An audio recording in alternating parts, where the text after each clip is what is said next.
Oke, bismillah. Assalamualaikum warahmatullahi wabarakatuh. Bulannya telah menguasai hati.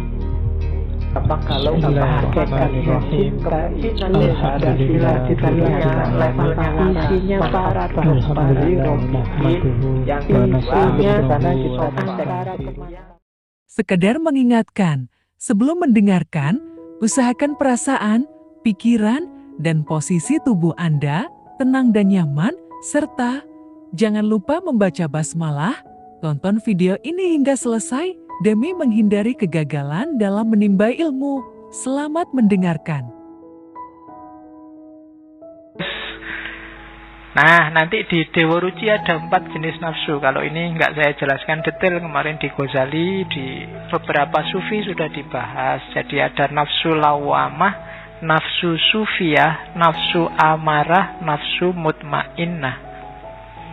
Ini juga yang diajarkan oleh Dewa Ruci. Jadi setelah masuk ke telinganya Dewa Ruci, kalau di Suluk Linglung setelah bergabung sama Nabi Khidir, di dalam situ melihat banyak cahaya.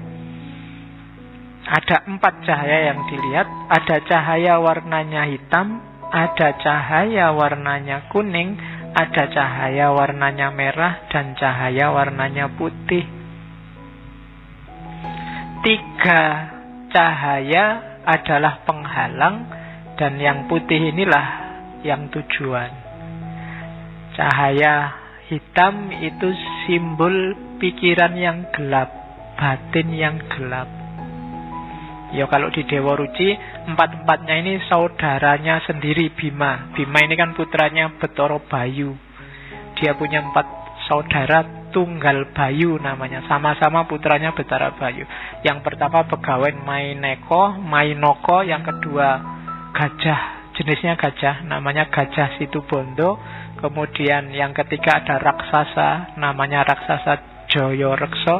Dan yang terakhir kera, namanya Resi Hanoman. Ini 4-4-nya satu saudara, 5 sama Bima Werkudara, saudara satu Bayu, sama-sama titisan keturunannya Betara Bayu kalau dalam wayang. Nah, dipakai oleh Sunan Kalijaga jadi simbol-simbol nafsu. Yang Begawan Mainoko itu warnanya hitam, simbol dari batin dan pikiran yang gelap.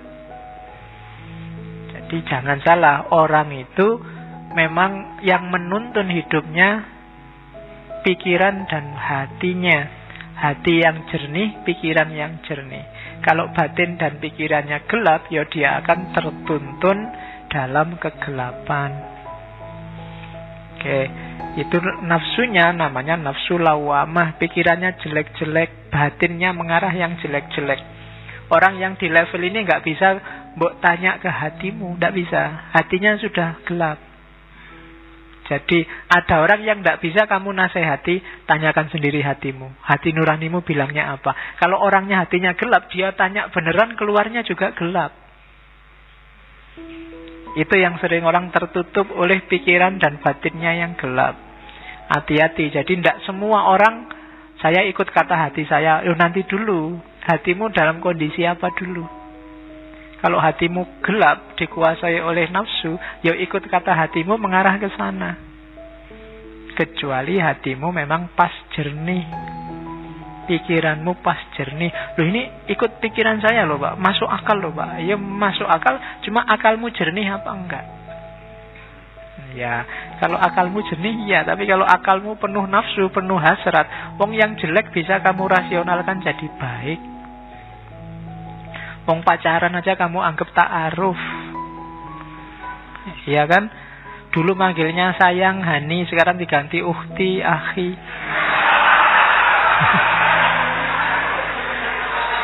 Iya. Aduh, wahai.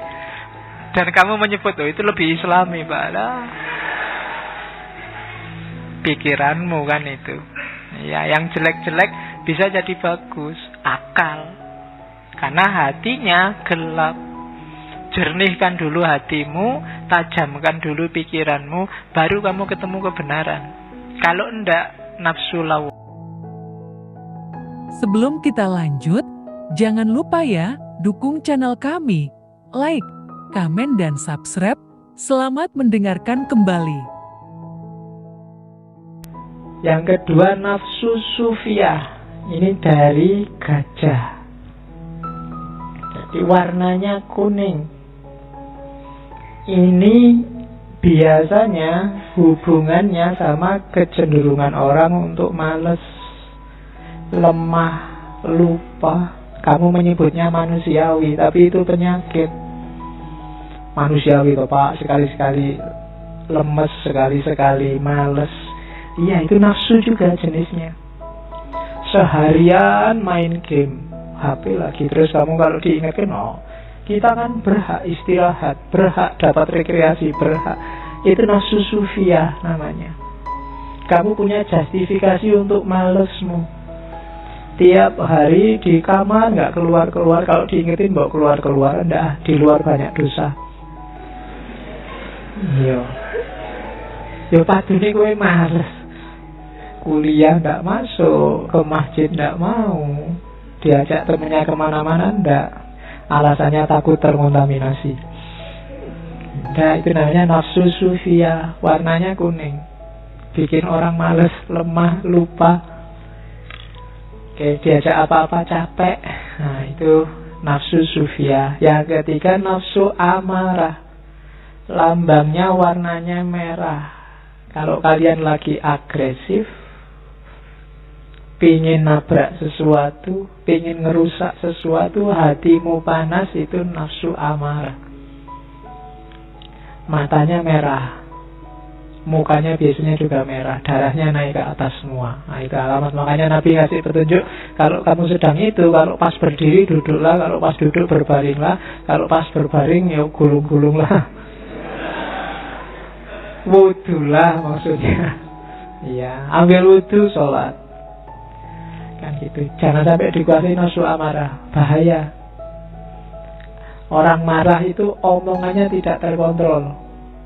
Bisa jadi ngomong seolah-olah marahi orang lain, bisa balik ke dirinya sendiri. Itu karena marah. Itu kan kayak ada majikan marah sama supirnya. Saking marahnya dia marahi supirnya, terus dia bilang, pantatmu kayak wajahku. Dipikir-pikir, oh kebalik. Iya, dia balik lagi, keliru tadi, bukan pantatmu kayak wajahku, tapi wajahku kayak pantatmu. Berpodo wae. Ya, itu karena sedang marah, pikirannya ndak tertata. Jadi hati-hati nafsu amarah ya, melakukan sesuatu. Biasanya kamu habis marah melakukan apa, itu kamu menyesal. Ah, tadi nggak usah ngomong gitu, ngapain sih? Tadi kok aku ngomongnya sampai segitu ya? Jangan-jangan temanku sakit hatinya sekarang. Itu karena tadi kamu dikuasai nafsu amarah. Oke, kalau kamu merasa, wah ini marah ini, mundur dulu sebentar. Jadi dipikir dulu. Kalau mau marah, marahnya diatur. Biasanya nggak jadi marah. Ngomongnya ditata dulu sih. Marahku ini ngomongnya harus gini ya. Biasanya nggak jadi marah. Pokoknya jangan melakukan sesuatu kalau sedang marah, bisa bahaya. Marah boleh, manusiawi, tapi jangan ditaklukkan oleh marah. Oke, nafsu amarah. Dan yang keempat, inilah nafsu mutmainnah. Pikiran jernih, batin jernih, aktif, tidak males, tidak ngelukruh, dan tidak dikuasai amarah. Kita sedang ada di ranah mutmainnah, warnanya putih, simbolnya Hanoman, kera berbulu putih. Itu 4 jenis nafsu yang dinasehatkan oleh Dewa Ruci pada Werkudara. Terima kasih, Anda telah menonton hingga akhir. Tonton video kami yang lain. Ada banyak hal yang sudah dibahas oleh Dr. Fahrudin Peis. Semoga Anda sehat selalu.